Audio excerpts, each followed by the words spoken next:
Olá, seja bem-vindo, bem-vinda. Com a mudança de governo, a partir do ano que vem, o Brasil pode voltar a ter um Ministério da Igualdade Racial. Um grupo de mineiros trabalha na transição e propõe a volta desse ministério. Eu sou Etel Corrêa e este é o Fato em Foco. A professora Nilma Nilo Gomes foi a primeira mulher reitora negra de uma universidade federal no Brasil. Ela também foi ministra da Secretaria de Igualdade Racial em 2013 e agora integra a equipe de transição da qual participam outros mineiros. Ela defende a criação do Ministério da Igualdade Racial e é com ela que eu converso hoje. Nilma, seja bem-vinda. Explica pra gente como este grupo trabalha e que propostas ele tem. O Grupo Técnico de Igualdade Racial do governo de transição do presidente Lula, ele é formado por 8 pessoas indicadas por entidades do movimento negro, por partidos da Frente Brasil da Esperança e pela própria coordenação de transição. Então, são 8 pessoas que fazem a coordenação colegiada desse GT, que são os seguintes: Marcos das Chagas, Preta Ferreira, eu, Nilma Lino Gomes, a Givânia da Silva, a Ieda Leal, o Douglas Belchior, o Thiago Tobias e o Yuri da Silva. Então, nós 8, juntamente com mais 15 outras pessoas que compõem também esse grupo técnico, de diferentes organizações do movimento social e de partidos da Frente Aliada, temos como responsabilidade, juntamente com os outros grupos técnicos da transição, produzir um levantamento de todos os atos normativos, institucionais, parlamentares, orçamentários, da questão estrutural, das políticas que aconteceram ou não aconteceram, voltadas para as nossas áreas e, além desse levantamento, desse diagnóstico, indicar diretrizes ou orientações de futuras políticas que poderão ser desenvolvidas pelo Ministério que nós estamos, no caso, responsáveis, né, por essa temática do Ministério. Ô Nilma, agora esse grupo trabalha, como você disse, com várias propostas. Como será quando os ministros forem empossados? Eles terão que assumir essas propostas que vocês trazem, eles vão ter liberdade de ação e podem até mudar algumas medidas, algumas propostas que vocês trazem.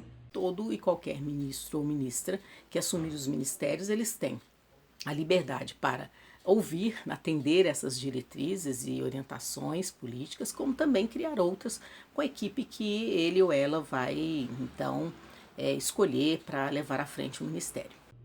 E quais são as principais dificuldades, os principais desafios que esse grupo de transição está enfrentando nesse processo que vocês estão vivendo agora, né, preparando essas medidas para o próximo ano? Esse trabalho ele resulta em 2 produtos que são 2 relatórios, um primeiro mais técnico e um outro mais analítico, mais político, digamos assim. Esse é o trabalho geral que todos os grupos técnicos eles irão fazer.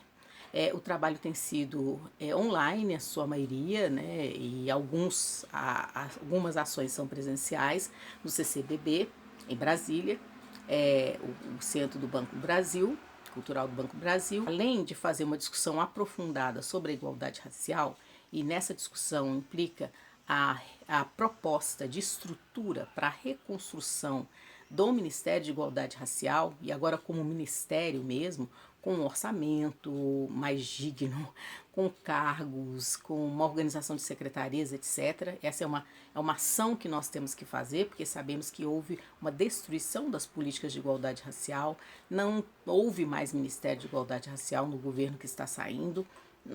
Tudo que a gente teve em construção de caminho ministerial que nós fizemos, né, ao longo desses anos dos governos do PT, foi transformado em uma Secretaria Nacional dentro do Ministério das Mulheres, da Família e dos Direitos Humanos, da Mulher, da Família e dos Direitos Humanos. Então, há um esvaziamento total, inclusive do ponto de vista orçamentário, porque foi retirado do PPA o programa 2034, que era justamente igualdade racial e superação do racismo, que fazia toda uma discussão orçamentária das articulações que foram feitas para a implementação dessa política. Então, O nosso trabalho agora, além de ser esse de aprofundamento, tem um outro aspecto que eu acho que talvez seja o mais desafiador, que é já na transição de governo fazer a discussão da transversalidade da política de igualdade racial nos diferentes ministérios, nas diferentes áreas do governo do presidente Lula. Então significa não esperar o ministério ser criado para que o futuro ministro ou ministra saia negociando com os outros ministérios, as outras áreas, a realização de políticas de igualdade racial, mas desde já fazer a discussão nesse momento de formação, de construção, de pensamento do que serão as políticas do governo federal, de já agora a transversalidade ser colocada e todas essas áreas já terem que refletir e inserir as diretrizes e quais seriam políticas de igualdade racial a serem construídas nas suas áreas específicas. Trabalho, saúde, educação, planejamento, desenvolvimento social, relações exteriores, direitos humanos, mulheres, etc. Ô Nilma, eu queria que você falasse sobre a representatividade desse grupo. Há várias pessoas negras integrando esse grupo de transição, também nos outros setores. Nós temos hoje um quadro de pessoas negras já com competência técnica, com competência política, acadêmica, que pode estar muito bem presente e representada nas diferentes áreas, nos diferentes espaços. Mas isso também é uma luta. Então, como todas e todos acompanharam, o movimento negro fez pressão para maior representatividade de pessoas negras nesse espaço da transição. Houve uma abertura, né, para essa entrada dessas pessoas. O nosso grupo técnico, juntamente com as demandas que o movimento negro, nas suas mais diversas organizações, trouxe, né, o movimento trouxe essas devidas demandas, nosso grupo técnico também assumiu e também fez gestão junto à coordenação de transição para que mais pessoas negras estivessem presentes nas mais diversas áreas temáticas.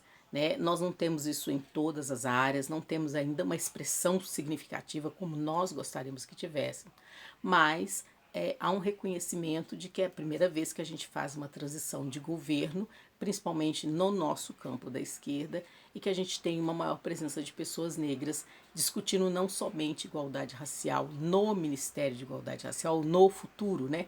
No grupo que vai pensar o futuro Ministério de Igualdade Racial, mas também em outros ministérios chaves para nós, né? Como a própria saúde, como a questão da educação e tantos outros.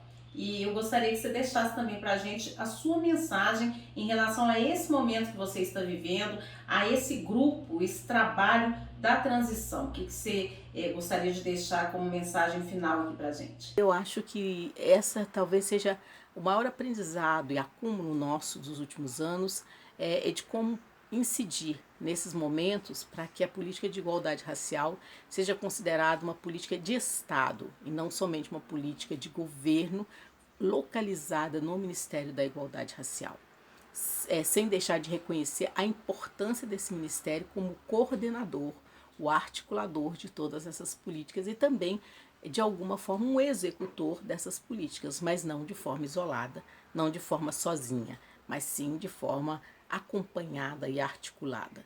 Então, esse é um trabalho de articulação política, é um trabalho difícil, não é fácil de fazer, porque nós sabemos que mesmo no campo da esquerda, no campo progressista, há uma ideia de que colocando as pessoas negras no Ministério de Igualdade Racial, os indígenas, os povos originários, as mulheres das mulheres, está resolvido o problema.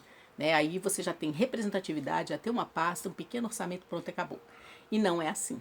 Nós sabemos que se o racismo é estrutural, e hoje a sociedade já avançou um pouco mais para compreender isso, o antirracismo ele também tem que ser enraizado estruturalmente. E uma das formas de enraizar o antirracismo estruturalmente é construindo políticas de igualdade racial em todas as outras políticas que nós temos que realizar. Acho que, em linhas gerais, eu posso dizer que esse é o grande desafio do trabalho da transição, é uma grande responsabilidade para nós e, para mim, é uma honra poder ter sido indicada para compor esse grupo e compor esse trabalho nesse momento tão importante de retomada da democracia no nosso país, depois de tantos anos de desgoverno e de destruição das políticas de direito que nós tivemos. Obrigada, professora Nilma, por dedicar aqui um pouquinho do seu tempo aí, que eu sei que está muito apertado com esse trabalho em Brasília. Muito obrigada pela participação aqui na nossa coluna. Obrigada a você também que acompanhou aí mais essa coluna. Obrigada por participar conosco, por mandar sua mensagem. Comente aí o que você achou dessa entrevista, mande também sua sugestão. Me siga pelas redes sociais. Estou no @etelcorreajornalista no Instagram, estou também no Twitter, @Etel_Correia. Estou todos os dias na TV Alterosa, trazendo as notícias do cotidiano, discutindo assuntos que nos interessam. Esse foi mais um Fato em Foco.